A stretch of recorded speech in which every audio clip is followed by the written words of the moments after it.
ఆదాయపు పన్ను మధ్యతరగతి వర్గాలని వణికిస్తున్నది, ఆవేదనకి గురి చేస్తున్నది, ఆగ్రహానికి కారణమవుతుంది. కాలం మారుతోంది కానీ పన్నుల పేరిట దోపిడీ మాత్రం పెరుగుతోందే తప్పించి తగ్గట్లేదన్నటువంటి బాధ.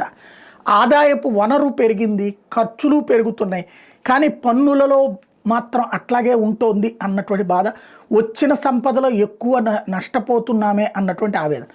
ఈ ఆవేదనకి 100కి 80% మందికి సంబంధించిన ఆవేదనని తీర్చింది మోడీ సర్కార్. నిర్మలా సీతారామన్ తాజాగా పెట్టినటువంటి బడ్జెట్లో భారీ మినహాయింపులు ఇప్పటిదాకా ఎవ్వరూ చేయలేనటువంటిది, ఏకంగా 12 లక్షల రూపాయల వరకు పన్ను లేకపోవడం అన్నట్టు.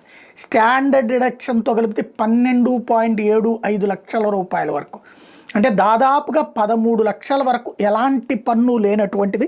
సాధారణంగా ఇవాళ సాఫ్ట్వేర్లు ఇదివరకు 50,000, ఇప్పుడు 70,000, లక్ష దాకా వస్తున్నటువంటి వాళ్ళకి